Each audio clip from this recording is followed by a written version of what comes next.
Hey Jonathan and Haley, hope you had a nice 4th of July. This is your video lesson for today. Three things I want to talk about. One being the Atoy bass line, and then number 2, Atoy right hand practice. And then lastly, some right hand free stroke exercises, because we gotta keep on working on that, because those are coming up sooner rather than later when we need it for our pieces. So make sure that we're still practicing that. Cool. I'll just go down the list, and if you have questions at the end, feel free to shoot me back a message. I'll be more than happy to answer that question for you. So cool. Oh, it's really getting hard.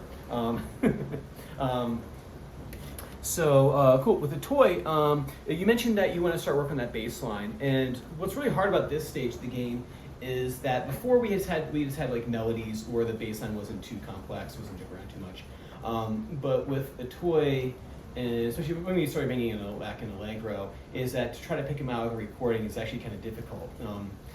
So what I like to do at this stage is actually making sure that you have the music out at all times when practicing. That's why I think Haley's probably ready for a nice music stand. That way you don't have to keep holding up the music for her. So what I like you to do is we'll start with just two of the ledger line notes. Ledger lines being, if you look right here, and John, I think you sing, so I think you might have seen these already, but so you see these lines right here in the music, how they're extending the staff a bit further. Those are called ledger lines, and it's just because like we need a way of like expressing more notes than the staff allows us to. So we make the staff kind of just bigger in both directions. So for this song, there's only 2 notes that are on ledger lines for a toy. The D is right below the staff. That's not really a ledger line. So what I want you to do is, so the note E, I can point here like you can see that. The note E is this guy right here, right? I always say 3 below, because it is 3 ledger lines and below the line, the last line, so 3 below. So E is 3 below, and then A is 2 on. And the reason why I say 2 is on, because the note right here is 2 ledger lines down, and it's on the line. The line goes directly through the note head. So you have a note head here, and that ledger line goes directly through. So I say that one is 2 on. What I want you guys to do is some book work this week. I know, the exciting part of guitar practice. And what I want you to do is go through a toy. You can actually even do this, actually for good practice, you can do any of the ones, Allegro, actually going back to long Medi Minuet, or even the Steady Hands. So you can go with a toy and go, okay, 2 on, A, and then go to the next one. Okay, that's D right there, that's right below the staff. So D is below the staff. So A, and then find D, how should you ever say the note D? And then the next one is 3 below, so that's E. The next one is 2 on, that's A. So actually have her like really go through the score and say out loud which ones they are. Now E, let me make a note here, E is your open 6th string. And then A is open 5th string. And then D is open 4th string. So first, just look at the score and go, okay, that's an A, that's a D, 3 below, that's an E, and just have her go through the whole thing. What you can do, you can make a game out of it. You can get the stopwatch out, see how fast she can do it. So get like a baseline speed from a first time of her going through it, and then get the stopwatch out and see if you can make it through the song faster, and naming the notes that is. So that might be kind of fun. And maybe Jonathan, you could learn the bass line notes, at least saying them out loud, and seeing if you and Haley who can do it faster. I imagine Haley would probably be faster, I would think. So you have the note E right here, right? So open 6th string. Then you have the note A, open 5th string, and then the note D, open 4th string. So you can see better. So E, A, and D. And then what you can do is work phrase to phrase. I'm a big fan of working from phrase to phrase. Don't try to do the whole thing all at once. So that first part of the melody, that right there, bum, bum, bum, bum, bum, bum, bum, bum, bum. See if Haley can just do that first little bit, going, okay, A, okay, next one, D, and then E. And just that much. see if she can look at the music.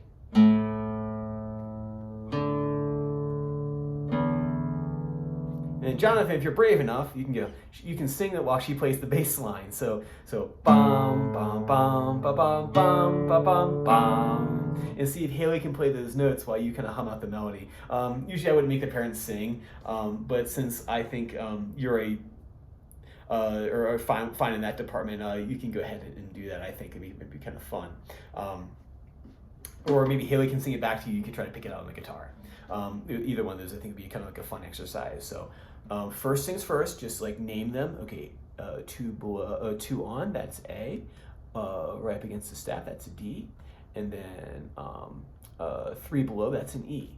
Okay, then go, okay, quick A, quick D, and then E, right? And then you can call out notes, you can call out the bass line notes for it. You can just be like, okay, play me A, play me A again, play me E, play me D, right? So she gets used to knowing like, oh, this one's E, this one's A, this one's E, and then this one's D, right? And then take the small little phrase, bum, bum, bum, ba bum, bum, ba bum, bum. And Jonathan, you sing it, and then Haley plays it.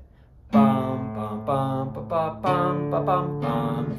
In here, in these rhythms, we just haven't seen these rhythms yet. Eventually what will happen is, as we get in like to book 3, the note reading will kind of like, she'll be like playing her music somewhat by ear, mostly by ear, and then as her note reading gets better, it'll kind of meet up, and that's right around end of book 3 is when it's kind of like, okay, we're just reading now. But she'll still be doing ear training, obviously, with me. But then you do the next phrase. So do the first phrase, being able to sing the melody, and then her playing the bass line, and then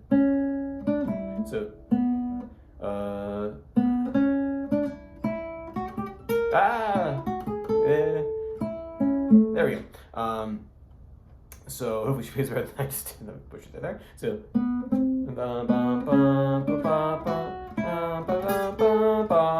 there we go. Somewhere. Good enough for rock and roll. So go ahead and play the next phrase. Ba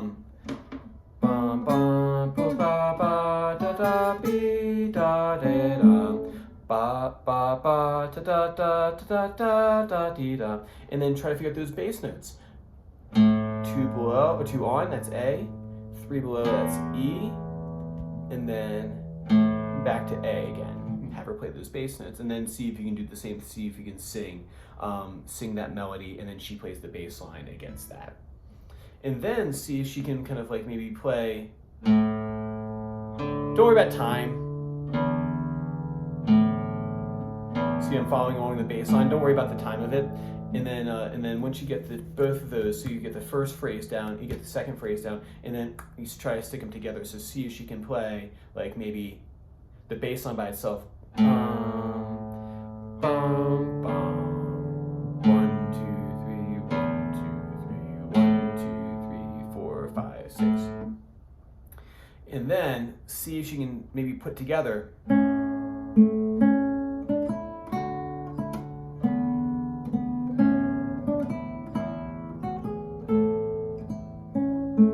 See if she can put those 2 lines together. All right, cool. So work on that. And then a toy right hand practice. There's a preparation in here. I think we've already done it, but just in case I forgot about it, what I want you to do, it's the Bach Tanz preparation. So M A M I. So I'm doing M on the first string, A on the first string, M on the second string, I on the third string. So M, A, M, I, M, A, M, I, just like that. So practice that for me. And then lastly, number 3, right hand free stroke practice. I believe we've been doing our brushing the strings, right? Making sure to keep this really still. I mean, there's gonna be a little bit of movement because you're moving your hand, but nothing like that. Brushing those strings, and then what you do is you take first and second finger, pointer and middle finger, put them on string 4, and you put on string 3 right here, over top. Push 3, through. Do it right so you can hear right. There you go. So we take fingers so we take fingers take fingers 1 and 2, play on the strings 4 and 3, and then you're gonna push through back to that X in your hands. Remember that guitarist wave? That's what we were doing, the guitarist wave. That way you get used to that motion straight back, and while we brush the strings back straight back to the palm, so we get used to moving back this way.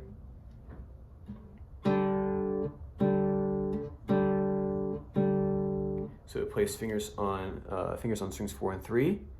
Now I see this a lot. You'll see the fingers spread like this, right?